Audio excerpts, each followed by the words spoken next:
ಮಾಜಿ ಮುಖ್ಯಮಂತ್ರಿ ಎಚ್.ಡಿ. ಕುಮಾರಸ್ವಾಮಿ ಅವರು ಕುಟುಂಬ ಸಮೇತರಾಗಿ ನಂಜನಗೂಡಿನ ನಂಜುಂಡೇಶ್ವರ ದೇವಸ್ಥಾನಕ್ಕೆ ಭೇಟಿ ನೀಡಿ ವಿಶೇಷ ಪೂಜೆ ಸಲ್ಲಿಸಿದರು. ಮೈಸೂರಿನ ಚಾಮುಂಡಿ ಬೆಟ್ಟಕ್ಕೆ ಪತ್ನಿ ಅನಿತಾ ಕುಮಾರಸ್ವಾಮಿ ಅವರ ಜೊತೆ ಭೇಟಿ ನೀಡಿ ಅಲ್ಲಿಂದ ನಂಜನಗೂಡಿನ ನಂಜುಂಡೇಶ್ವರ ಸನ್ನಿಧಿಗೆ ಆಗಮಿಸಿ ಪತ್ನಿಯೊಂದಿಗೆ ನಂಜುಂಡೇಶ್ವರನ ದರ್ಶನ ಪಡೆದು ಇಷ್ಟಾರ್ಥ ಸಿದ್ಧಿಗಾಗಿ ಪ್ರಾರ್ಥನೆ ಮಾಡಿದ್ರು. ಇನ್ನು ಇದೇ ಸಂದರ್ಭದಲ್ಲಿ ಮಾಧ್ಯಮಗಳೊಂದಿಗೆ ಮಾತನಾಡಿ ನಂಜನಗೂಡಿನ ಭೇಟಿ ಹಾಗೂ ಪ್ರಸ್ತುತ ರಾಜಕೀಯ ವಿದ್ಯಮಾನಗಳ ಬಗ್ಗೆ ಮಾತನಾಡಿದರು. ನಂಜನಗೂಡಿನ ನಂಜುಂಡೇಶ್ವರನಿಗೆ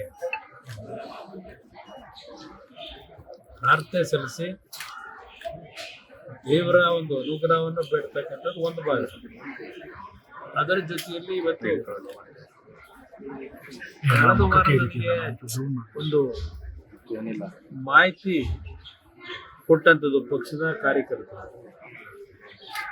ನಂಜನಗೂಡಿಗೆ ಸೇರಿರ್ತಕ್ಕಂಥ ಒಂದು ಬಡ ಕುಟುಂಬ. ಆ ಹೆಣ್ಣು ಮಗಳು 2 ಕಾಲಿನ ಆಕ್ಸಿಡೆಂಟ್ ಅಲ್ಲ ಏನೋ ಕಟ್ಟಾಗಿದೆ. ಮನೆ ಇಲ್ಲ, ಬಾಡಿಗೆ ಕಟ್ಟಲಿಕ್ಕೆ ಆಗ್ತಿಲ್ಲ.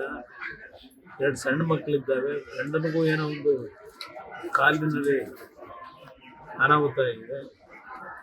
ಇದರ ಹಿನ್ನೆಲೆಯಲ್ಲಿ ಯಾವುದು ವಿಡಿಯೋ ಮಾಡಿ ನೋಡಿದೆ.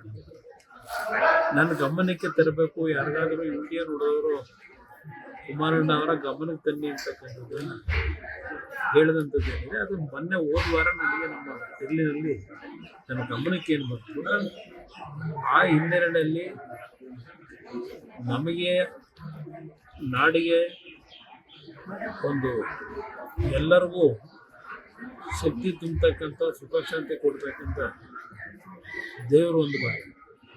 ನಾನು ಮೊದಲಿಂದಲೂ ಒಂದು ಕಡೆ ದೇವರ ಮೇಲೆ ಭಕ್ತಿ ಇರೋದು ಬೇರೆ, ಇನ್ನೊಂದು ಕಡೆ ನಿಜವಾದ ದೇವರು ಅಂತಕ್ಕಂಥದ್ದು ನನಗೆ ಯಾರು ಸಂಕಷ್ಟದಲ್ಲಿ ಇರ್ತಾರೆ ಅಂಥವ್ರಲ್ಲೂ ದೇವ್ರನ್ನ ಕಾಣ್ತಕ್ಕಂಥದ್ದು ನಾನು ಮೊದಲಿಂದಲೂ ನನ್ನ ಹವ್ಯಾಸ ಬೆಳೆಸ್ಕೊಂಡ್ಬಂದಿದ್ದೆ. ಆ ಹಿನ್ನೆಲೆಯಲ್ಲಿ ಆ ಕುಟುಂಬದ ಪರಿಸ್ಥಿತಿಗಳಿದೆ ನೋಡಿ ನಾನೇನು ನನ್ನ ಕೈಲಾದ ಮಟ್ಟಿಗೆ ಅವ್ರಿಗೆ ನೆರವು ಕೊಡ್ತಕ್ಕಂಥದ್ದಕ್ಕೆ ಪ್ರಯತ್ನ ಪಡಬೇಕು. ಚರ್ಚೆ ಮಾಡ್ತಕ್ಕಂಥ ಈಗ ಉಳ್ಳಳ್ಳಿಗೆ ಹೋಗುತ್ತೆ. ಅದ್ರ ಮುಗಿಸ್ಕೊಂಡು ದಿಶಾ ಮೀಟಿಂಗ್ ಸಭೆಯಲ್ಲಿ ಬಾಗಲಕೋಟೆಯಲ್ಲಿ ಎಲೆಕ್ಷನ್ ನಲ್ಲಿ ಹಣ ಹಂಚಿಕೆ ಆಗಿದೆ ಅನ್ನುವಂತ ಆರೋಪ ಕೇಳಿ ಬರ್ತಾ ಇದೆ ಕಾಂಗ್ರೆಸ್. ಅದು ಸರ್ವೇ ಸಾಮಾನ್ಯ. ಸಂಪೂರ್ಣ ನ್ಯೂಸ್, ಇದು ನೊಂದವರ ಧ್ವನಿ.